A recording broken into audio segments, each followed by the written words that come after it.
Good, good morning, or afternoon, evening, as we say, wherever you are, and welcome to another webinar by Cooperation Africa. Cooperation Africa encourages and supports cooperative development in Africa.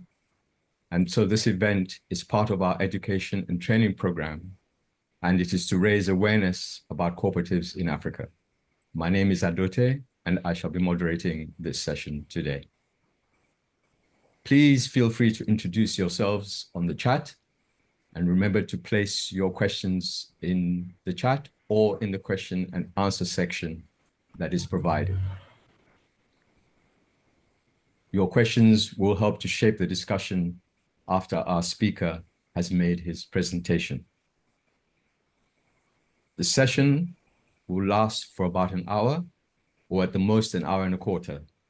And our speaker will speak for about 35 minutes, maybe 40, so that we have 15 minutes at least for questions and answers.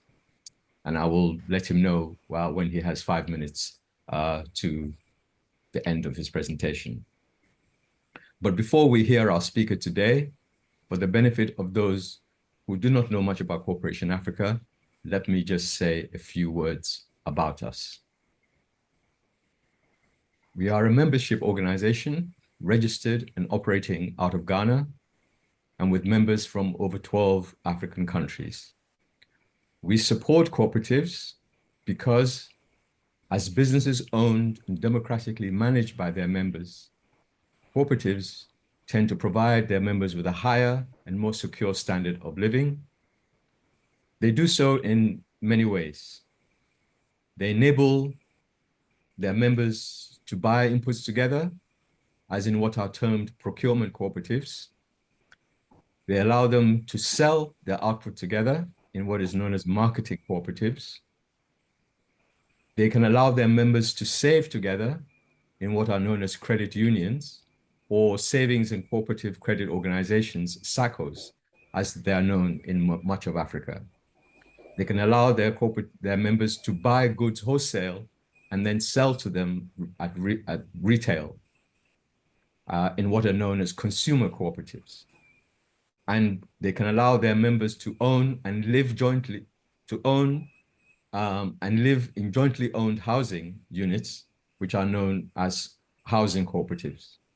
And finally, they can allow their members to jointly work together in a business to produce goods and services for sale to the general public. And these are what we would call producer cooperatives. So these are all the different ways in which cooperatives can provide benefits to their members. That's for the members. What about for the countries where cooperatives are active?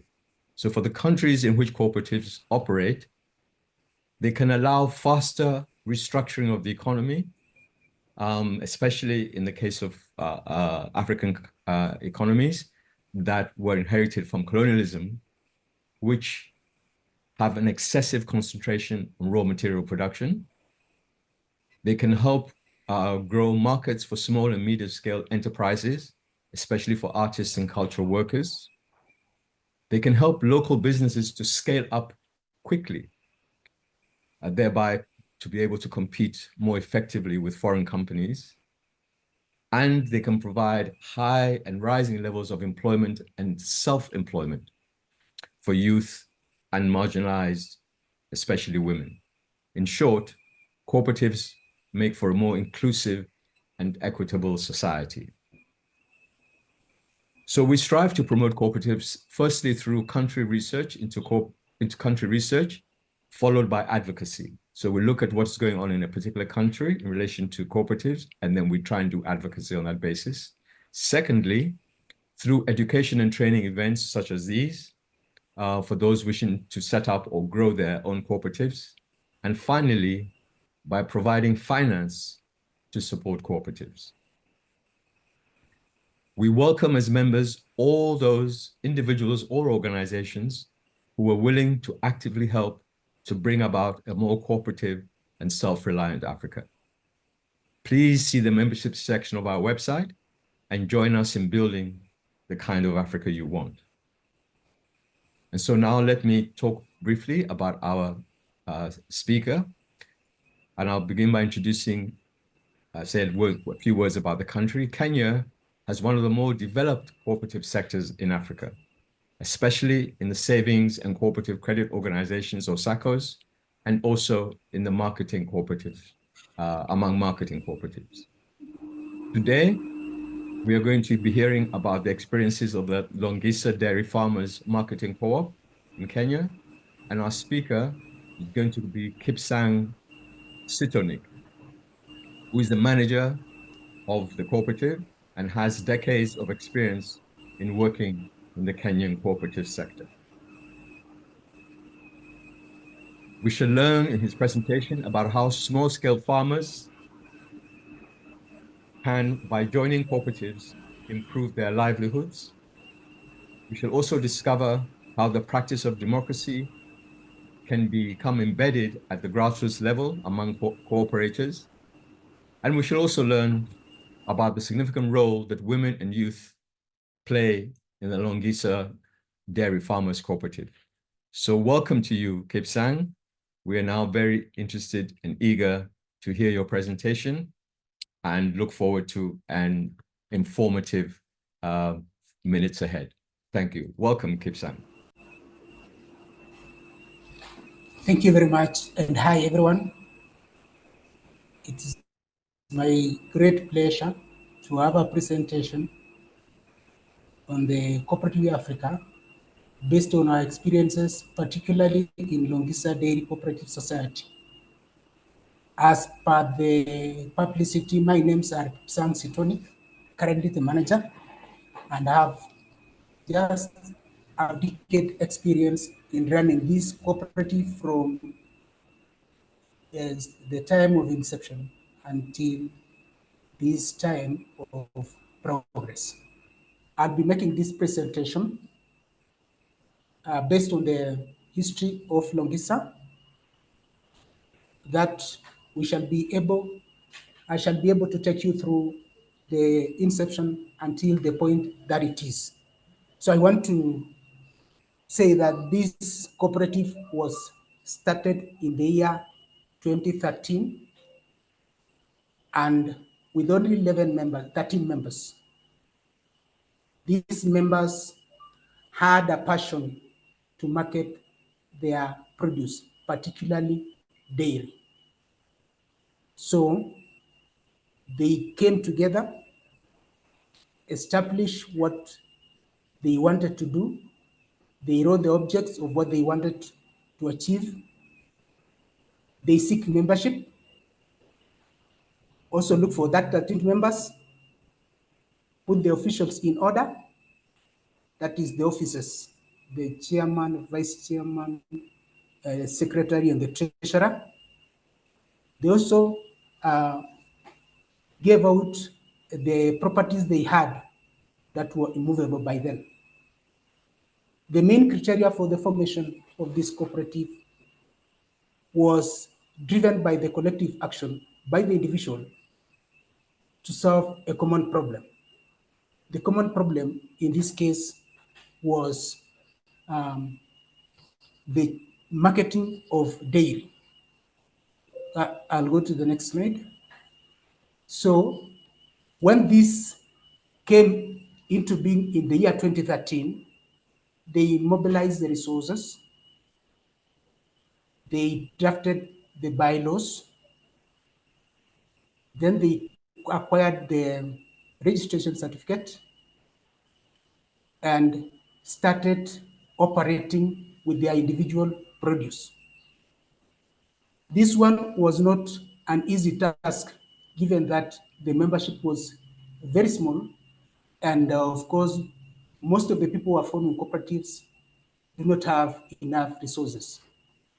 So these resources are normally pooled in a small way, particularly by the owners of what they have. So they can bring whatever they have, and then they try to market that one, and then make it to be the starting capital.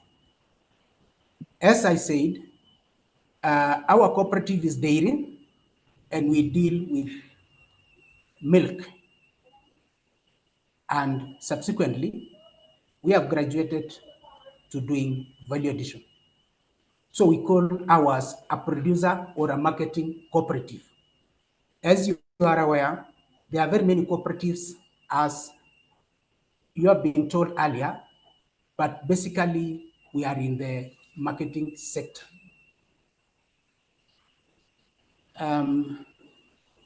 When we go to the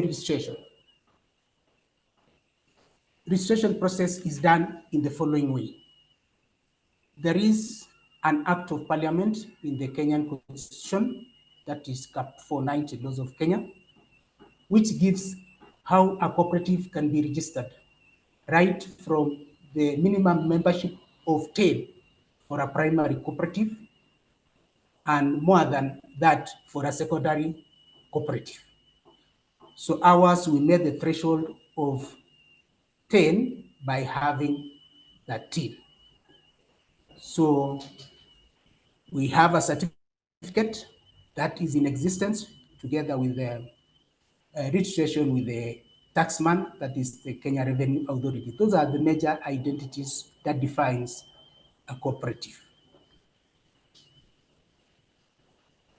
We see this one as slide number 3, producer organization, and this is our cooperative, where we produce basically milk, we aggregate, and we look market for the same. The reason for the formation was basically to look for market for the produce that was produced without market. So we ended up having the produce, but being poorer because we could not access what we call collective bargaining that comes about from aggregation. Our main value chain is dairy.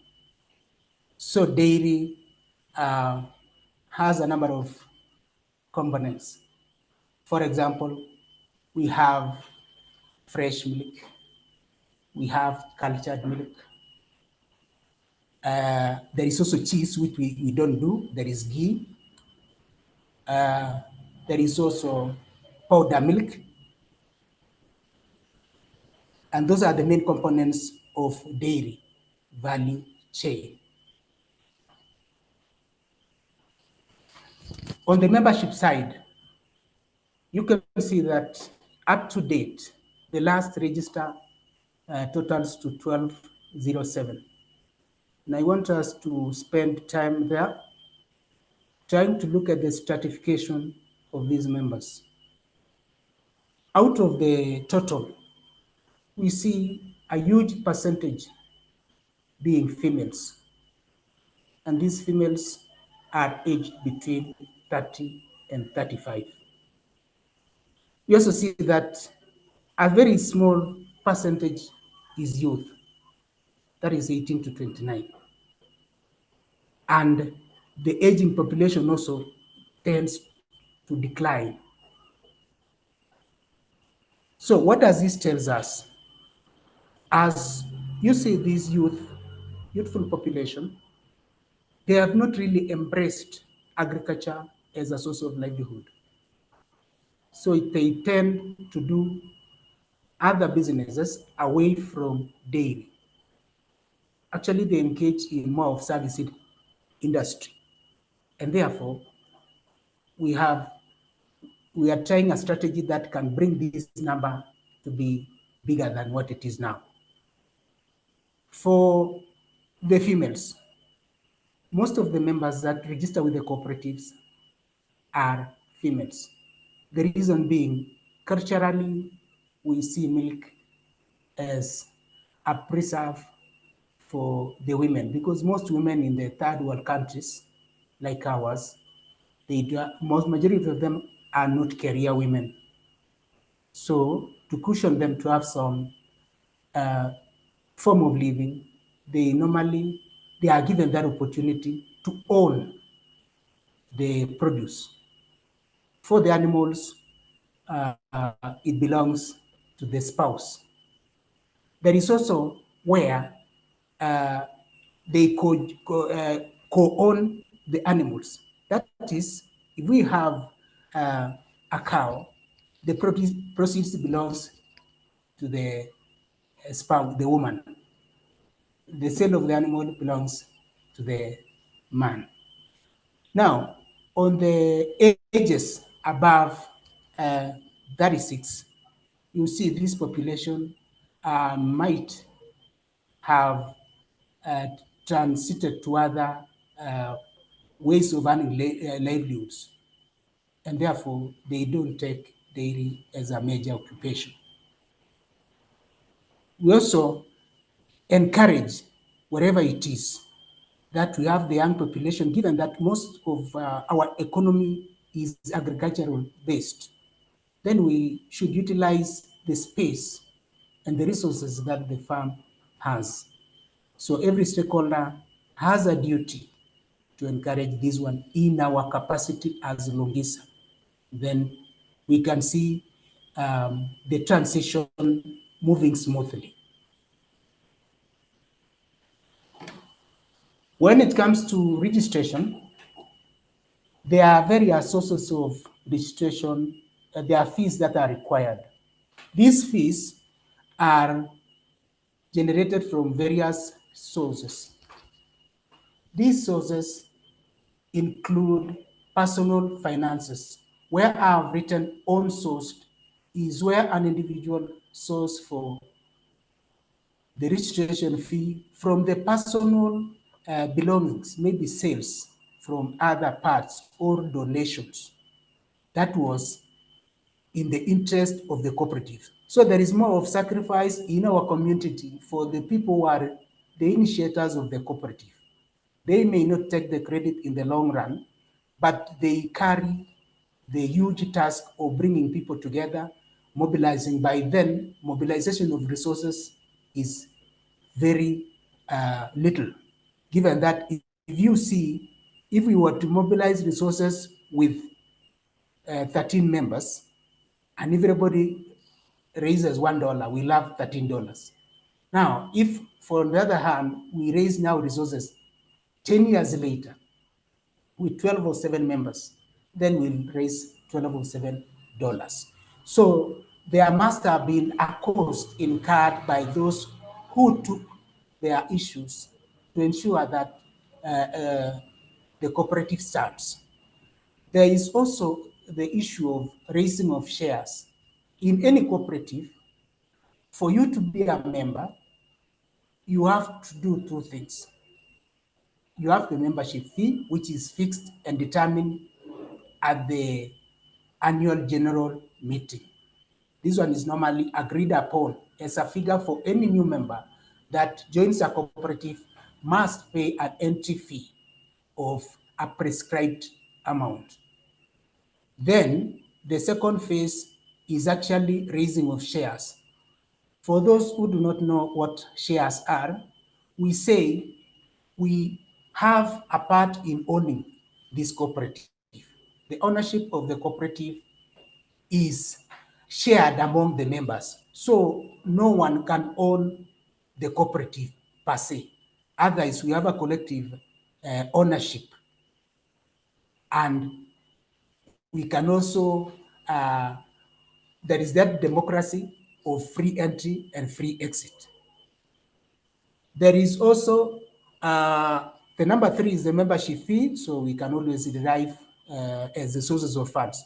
Other sources of funds that may not be structured as such could be some donations, where a particular person may be impressed and find that this thing is worthy. Then donate parts of printing materials so that it carries, it makes the works of, especially at the inception period, to be easy. One of the core functions, or actually the major core function of this cooperative, is what we call milk aggregation or bulking. This is a scenario where these members, they decide to pool their own resources. If, for example, one member has 5 liters, the other one has 3 liters, the other one has 10, then there is a structured way of collecting this. Then there is a shared cost of transportation. There is also a shared cost of the processing, so that every other person does not feel the weight of this. And you can see that if you are living 5 kilometers away from the cooperative, if you have 5 liters, when you consider the cost of transport and the cost of engaging someone to take to the cooperative, it will not be cost effective. And therefore, that tells you that this cooperative is meeting its objective of doing one thing together at a minimal cost. At the day of inception, that is in 2013, we managed to receive 20 liters only. 20 liters means the members that were there, they decided to have what they had and brought to the cooperative so that they can be sold. And then whatever the proceeds came, they were kept so that they are aggregated at the end of the month. They have been, they can be paid at a particular time. This is normally what comes to be the salary. So when you look at 20 liters per day at the day of inception, if the cost was by then was 30 shillings, we are using Kenyan currency, the total cost that was realized, the total sales that was realized that day was 600 shillings, which is roughly equivalent to $6. Now, with the time, we have moved, and then we do up to the bulking of over 3,500. This one tells you that as the members grow, it is expected that, it is actually expected that each member will have a contribution. Of course, there are issues where other members tend to get treated. So the issue of attrition is also alive here, and there is the issue of succession. So we could say we have over $1,000 per day worth of milk. When it comes to marketing, which is actually the elephant in the room, one of the biggest challenges that cooperatives face is to market their own produce. This is because we are in a very competitive, remember Kenya is a capitalist state. So when it comes to marketing, if you are not fit, you may not be able to market your own produce, or you market at a throwaway price. You may not have a bargaining power. So in order to realize this, Longisa Farmers partnered with a sister cooperative, which is called SORT, so that whatever they sold and remain not to have been sold was aggregated and sold on our behalf by the other cooperative. There is also, that is one of the principles of the cooperative. If you may remember, we have got 7 principles of cooperative, and that is the principle of cooperation among cooperatives. Cooperators are not supposed to compete against each other, but they are supposed to complement each other, so that in case of challenges, they are always in a position to caution each other. And one of the biggest challenges is when you are selling aggregated milk. This necessitates that you sign a contract with the processing farm. In Kenya, we have got processors that process milk. So they require a certain amount for it to make economic sense to collect.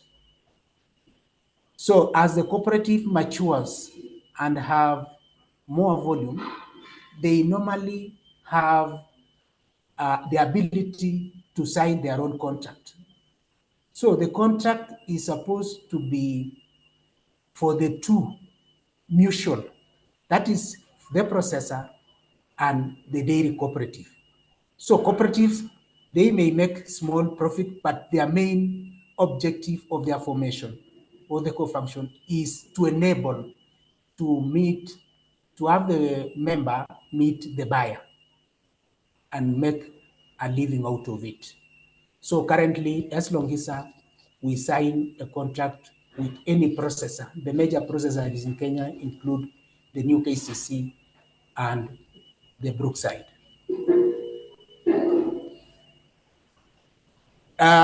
We also, when we were starting, we were doing milk aggregation. But with the time, you realize that there are other services that attends to the dairy. So bulking was the first one. Then after bulking, of course, you have to look for the processor and buy this milk in bulk. Then since we are dealing with the dairy animals, there is the extension wing where we have an extension officer who visits and trains farmers. You remember also that training is part of the cooperative, and we embrace this term in a practical way so that we can increase the volume produced per cow per day from as low as 3 liters to 10 through management practices. Another area that comes in is the issue of the finances. You remember that in any enterprise, finance is the key.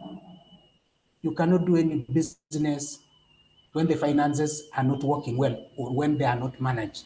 So we have also this service to the member and train on how they can use that finance to ensure that there is a sustainable livelihood that can help the member to feel that the cooperative is assisting.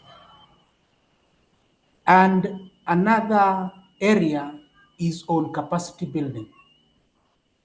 Capacity building is where we bring major stakeholders to provide training on various aspects. For example, in Longisa, we have partnered with the companies that produce minerals, and they offer training on the proper nutrition so that the animal can produce to its optimum. We also have trainings on financial issues where we link with the financial institutions to offer trainings on how they should prepare budgets so that their finances may be end to end. That is from the beginning of the month to the end of the month. So capacity building is an ongoing activity in any cooperative. No cooperative can exist without capacity building.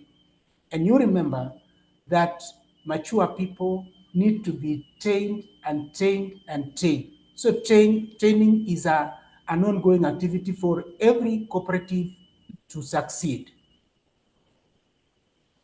Now, on the picture there, we see one of the sessions that we were able to hold on capacity building.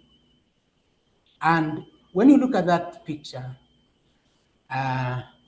we see more men as opposed to the females, whom we are expecting to be the majority.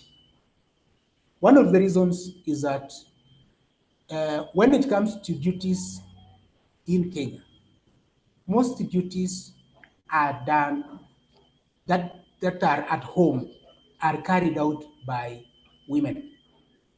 For example, taking care of the home, children, and all those cause sometimes if there is an issue of collecting firewood, we still rely heavily on firewood. These women tend to carry that one. So during such functions, they may be free. There is an agreement by the spouses to share duties and bring the results that have been discussed during the training session and implemented for the benefit of the member who did not attend. So you can see from those pictures that we rarely see a youthful. You can see clearly very youths are very few, and that is an evidence of what I said earlier.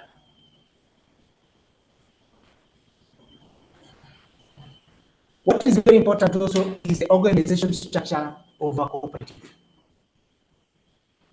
The cooperative is structured in the following way: that the annual general meeting, the AGM, is the supreme organ of decision making. So they make a concession, they make the laws, they amend the laws, and they do anything that is delegated now to the management committee. We call it CMCs. CMCs are the ones that are in charge of running these affairs from time to time. They look at how the finances are done and all the operations of the committee. Then, at the same level, is what we call the supervisory committee. Supervisory committee is to look at the operations of the CMCs, which is committee, cooperative management committee, and to see that they are aligned to what they agreed at the minutes that they put together when they were having their own meeting. So it's an oversight. So if they decide that they are going to spend this much on a certain project, the supervisor will be in a position to confirm if actually that one really happened. And then they normally write a report. This report is normally given to the commissioner at the county level. So they're at the same level. Normally, supervisory, for our case, has a membership of 3 for obvious reasons that when there is a voting, there has to be an odd number. For the CMCs, we have 9 members. The law also allows from 5, 7, 9, or even 11, provided it is an even number. So this one, the membership is decided by each cooperative depending on their needs. Just after CMCs, that is the position of a CEO, the equivalent of where I am. So for the CEO, it is the link between the CMC and the supervisory committee. The CEO now is to implement the policies and the decisions of the board. When the board decides to do a project, it is left to the CEO to ensure that it is operationalized. And I did not say something about supervisory. Supervisory is actually for facilitation, not administrative. That means it is to oversee if it was done or otherwise. Below the CEO, we have got various departments. We can have the head of department operations. We could have the head of department accounts. We also have the head of department marketing. And then we have the head of department audit. These ones are at equal par, and they are supposed to work hand in hand just below the CEO to ensure that the cooperative functions. This is a version that most cooperatives adopt. There could be other areas below this one. For example, you move all the way from the accounts, you have the clerks, you have the security men, and down there. So there is a bigger one. So each cooperative aligns itself with the needs because of the size of that cooperative. So with the time, they can decide to change depending on the needs that that society might have required.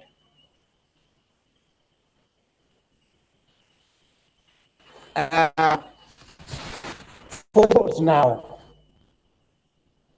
we have to see that this agrovet is a shop where we sell products that are consumed by the animals. For example, minerals, for example, acaricides.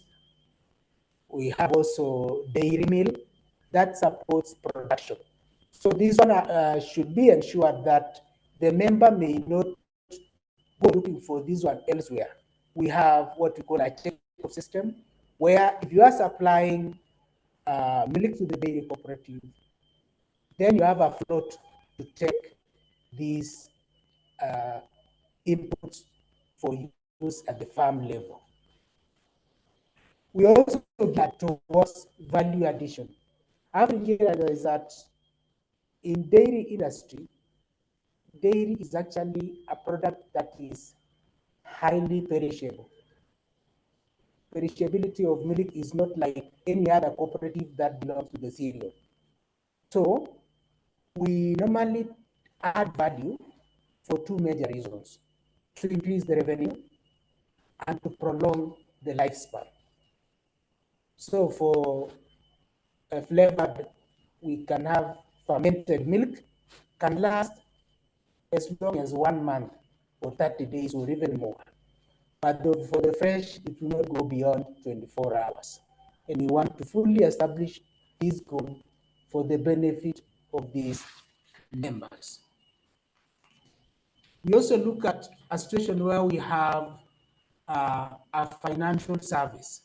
A financial, before financial, we have a food store.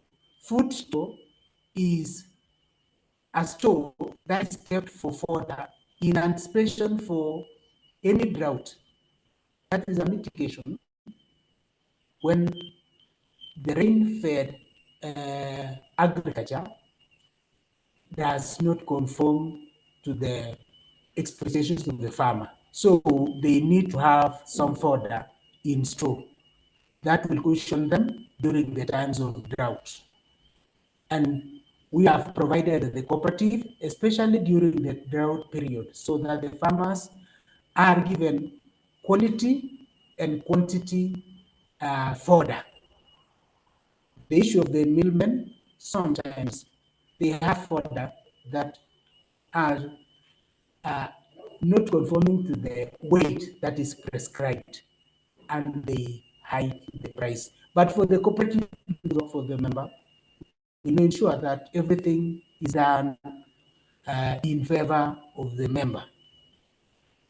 For the financial services that we anticipate is we want to see that once the member has supplied whatever the supplies to the cooperative, this member is paid using the financial part or the financial wing. That is now another branch of cooperative, because we had said this is a producer organization. So once we graduate, we offer some financial services, then we'll have expanded, and there is actually there is, for the finances, when there is a benefit for the cooperative, because there is a levy charge, and that levy is being charged elsewhere. So this one remains the proceeds of the cooperative at an accepted rate. Again, I want to point out that financial services, as you know, in Kenya, is the home of M-Pesa. This M-Pesa has enabled us to have our members paid within the shortest time possible once this process is initiated at the office. So we want to get and tap into this one as part of the innovations within the cooperative. Over that period that we have been in existence, the cooperative has enabled better market access for the produce.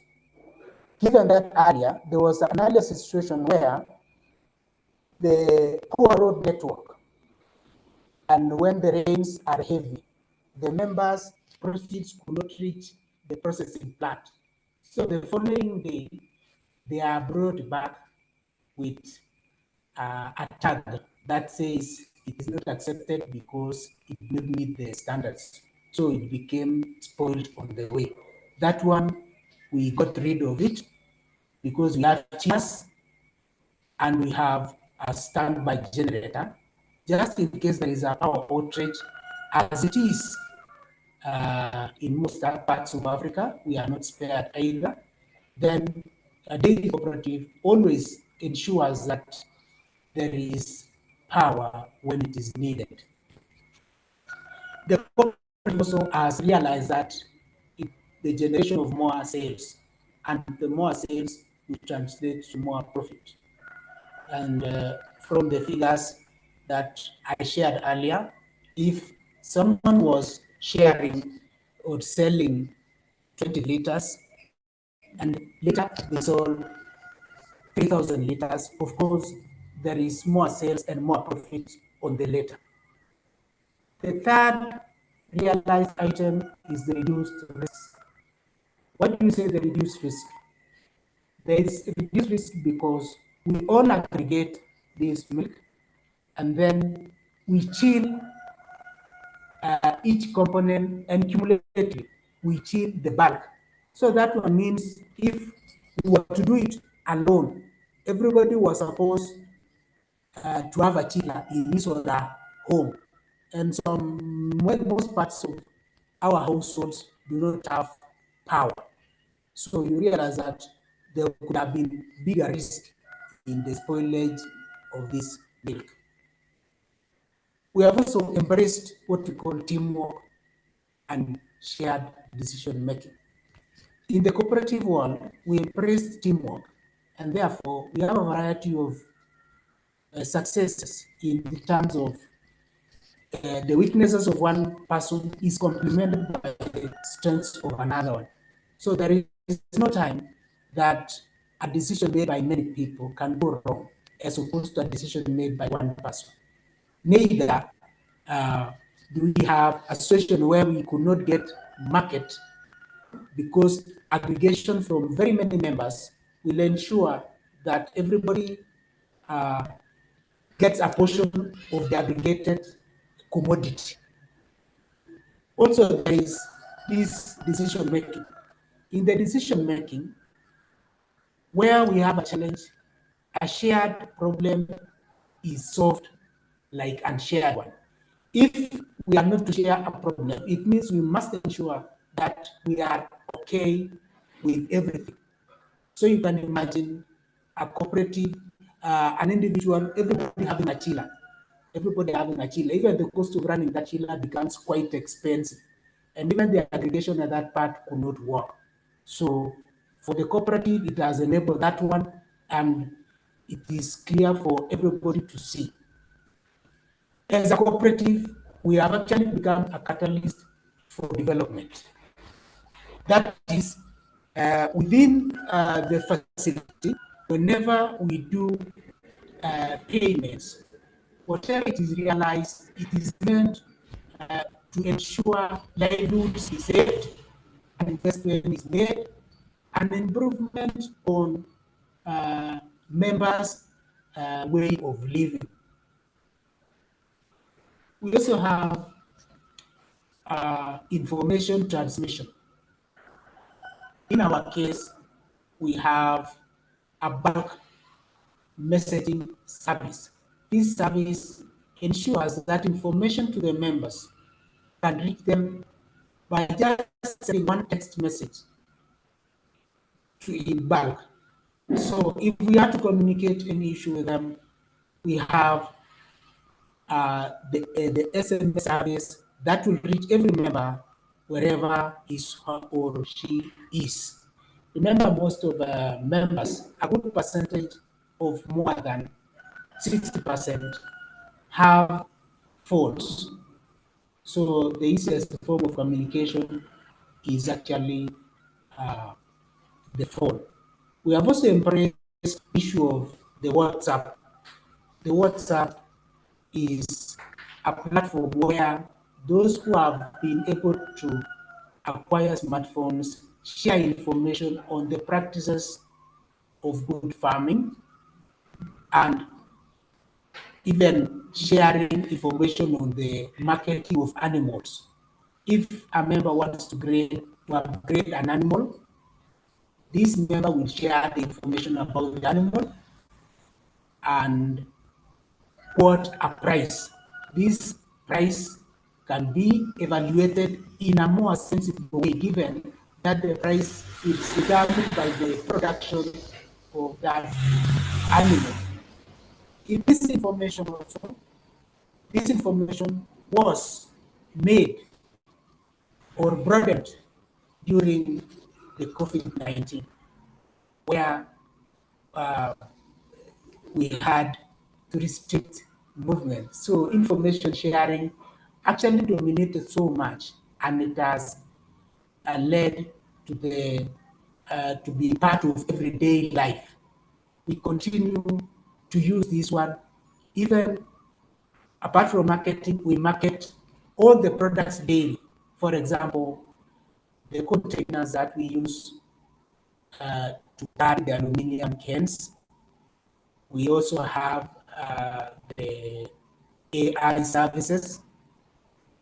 Then we use the information for the member to know that this exists to popularize ourselves. Those are on the side of successes. We have also realized that uh, from the challenges, no enterprise can exist without a challenge. And this is life to our case. Challenges are prevalent, especially during the formative stages, because structures are being built. So with the time, these challenges will actually make members to adopt resilience measures. That means each member will be in a position to anticipate and be better prepared for any eventuality. That means, in our case, the issue of further harvesting and further storage as part of the consumption is normally uh, taken as a resilience measure. It has also necessitated the conservation strategies, that is from those resilience, it has necessitated conservation strategies where we actually conserve water and fodder, in our case, because we are a dairy cooperative. We also have trainings. From the challenges we had, we tailor our trainings on how to adapt to a situation that we foresee so that it doesn't bring a total disaster. The other lesson we also learn from these challenges of marketing, challenges of poor prices, challenges of uncollected milk that results in losses. Then the issue of innovations. One of the innovations that we have been able to do is to value add. We have value added this milk, and we can do yogurt that is fermented. So we can have yogurt which prolongs the lifespan and generate higher revenues compared to the fresh milk. We also have, we are in the process of doing fermented milk, popularly known as mala in Kenya, which earns better as compared to the fresh milk. Another innovation that we have been able to come across is the issue of bringing uh, um, bringing water pans in areas where there is persistent drought. Areas of our region, as I told you, in Kenya, we have the highlands and the lowlands. So digging of the boreholes has been an issue that we have really embraced. And therefore, the water can serve from time to time. Gibson, this is a And it's a that reminder one, about the time. Yeah. yeah, and I'm actually through that, as you can see. I've tried to utilize the 35 minutes that you had given me. And Indeed. that one brings me to the last slide Mhm. that I was able to present. Okay. As I clear, I would like to make an input that dairy sector in Kenya is actually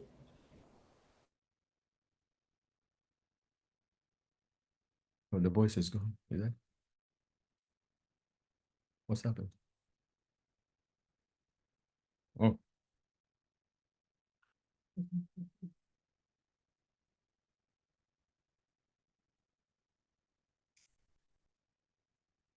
can you? I'm not sure if you're able to hear me, Kipsan, but we can't see your image and we cannot hear your voice.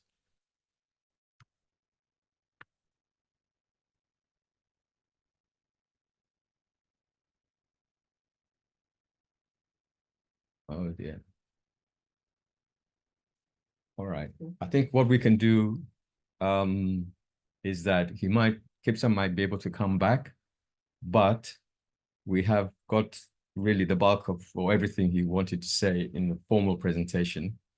I will, in anticipation that he might be able to come back, I will ask people to raise some questions.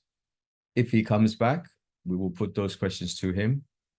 If he does not, we will try and find a way to put the questions to him and let him answer at another time. So I've been looking at the chat and I haven't really seen that many questions. But I would like people who, let me see how we can operate this because I can't see, well, yes, I can. If you have a question, please indicate it by putting your hand up. I'll see if I can see that. And if I cannot, I will just then we'll find a way to allow your mics for you to use your mics and for you to pose your questions. So if there's anybody who has a question, please raise your hand. If you use the hand signal on Zoom, and I'll see if I can see them. And I can't see anything at the moment. Okay, let's do this way. If you have questions, please put them on the chat. That will be the simplest thing. Please put your questions on the chat, any questions you have, and I will then put them to we can see we may have a discussion around the issues, or we'll keep them and put them to Kipsang at on another occasion. So please just put your questions in the chat if you can, and we'll monitor them.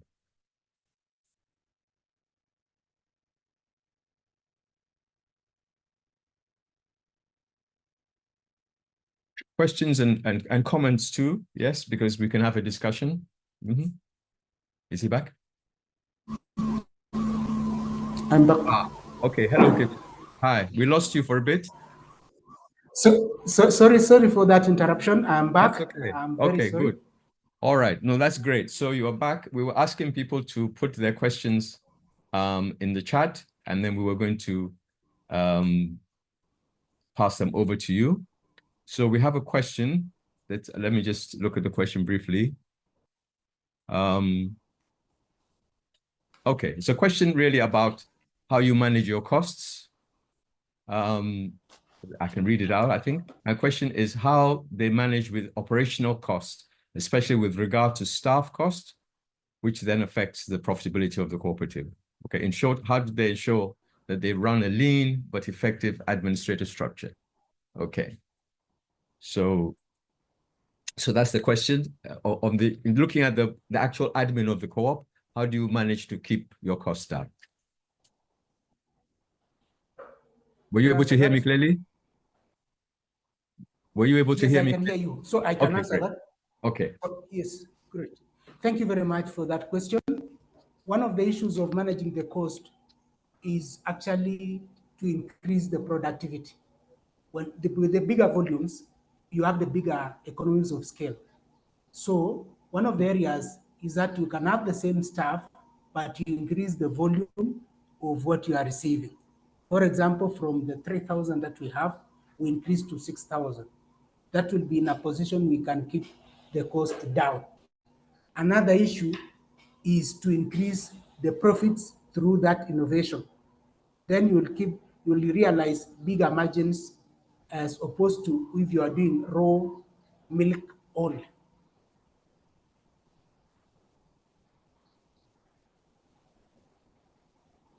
I've answered.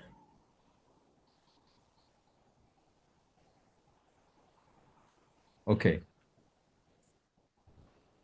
So we've got a question that is to do with how you're, a bit more information about how you are engaging with the climate challenges we are facing increasingly.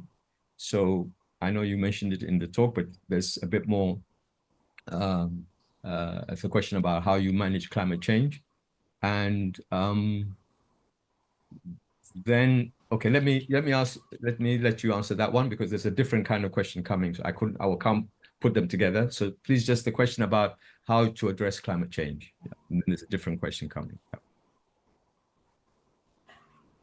Now, for the climate question, what we do is the adaptive way, where we have animals that are resilient on the drier areas.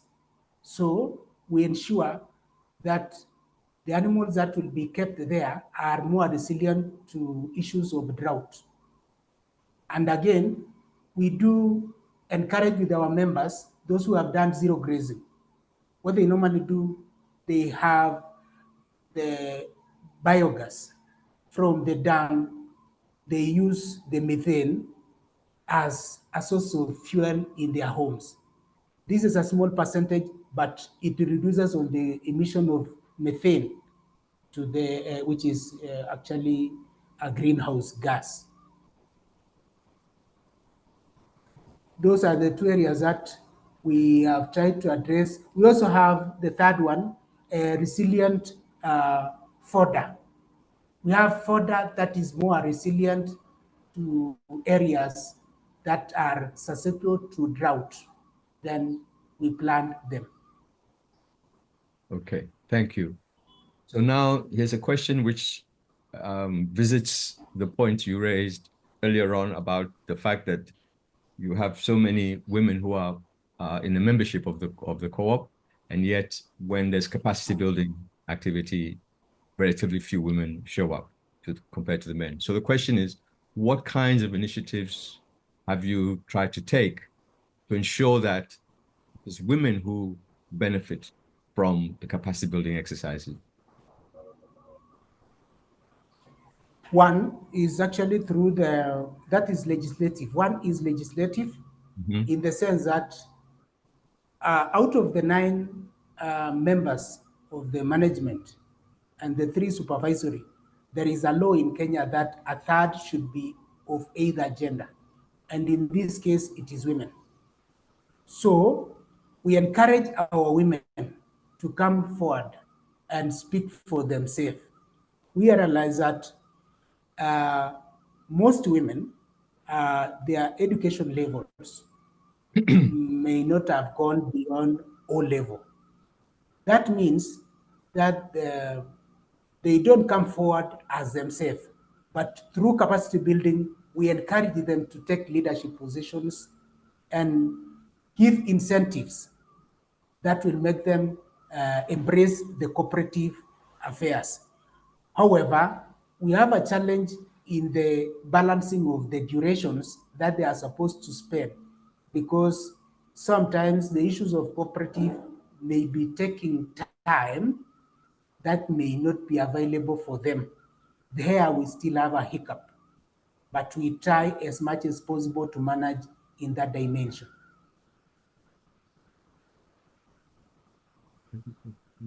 Volumes keep going off. Okay. Oh, all right. Okay. That's we've heard that. Um, but I think let me just push a little bit. You talked about legislation, but um, is there anything practically that can be done to to to try to deal with this problem? And I mean, whether you are monitoring it on a, year by year so that we see the direction in which things are moving, whether that things are getting better, So I don't know in terms of when the capacity building is held, how long they are held for, what part of the year, where they are held.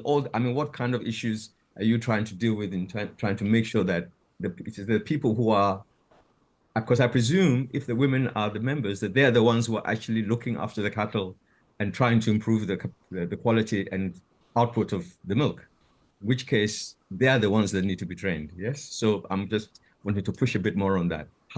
What's happening on that front?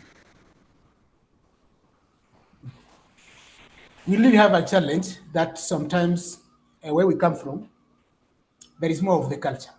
Mm-hmm. So we have to come out of the, issues to do with culture are not easily done away with. Mm, However, we encourage, and of late, we see more being assertive. When we have seen a chairperson mm, being a woman in some cooperatives, mm, that means she can drive the desire for other women to see. mm. However, in our case, we have not realized the chairperson being a woman, Okay. but we encourage. Okay. Okay. So let me this takes us in slightly back, but I want to push this thing about the roles in the co-op. So two questions, that two-part question. One is to do with the administration of the cooperative. So just give us an idea. You mentioned some people who are heads of department of operations, marketing, and so on. And so give us an idea whether these are salaried positions or not salaried positions. Yeah? So which positions in the cooperative are salaried, which are not. Then the other question I wanted to pose was that um, in the positions of, let's say, marketing, um, operations, and so on, do do any are any of these positions or which positions are open to members of the actual members of the co-op, right? As opposed to people who are engaged from outside, as it were, who don't actually engage in producing milk. So what is open, which part of your governance structure is open to actual members of the co-op? And then on the other side, which of how much of the management of the cooperative is salaried? Yeah, it's two slightly different questions. Thank you very much. In the Act, the members, the Cooperative Act, the Kenyan Mm. laws, it does not anticipate or envisages a situation where a director is salaried. A director It is? is not salaried. It It is is not a salaried. director is not salaried. Yes, that is from the laws, the legislation that is already there. So the people who are salaried are those with the special skills of running the cooperative. For example, the manager, Mhm. the accountant, the extension manager, the auditor. Those are the people with special skills in their area of specialization, and they are actually remunerated. There is an issue of, I think, the reason as to why the members of the board are not salaried is to remove the conflict of interest. So you may not know how the remuneration was supposed to be. So it is better, it is scaled for somebody who is salaried. And then, if you are the chairman and the manager, how will the members hold you accountable should you not do what is required? So the issue of checks and controls comes Mhm. in here. Mhm. So that person cannot be salaried, because the moment you become salaried, there is that conflict of interest. On the area, the question number two, within the 9 members Mhm. who are the CMCs, if you can remember, then we have subcommittees.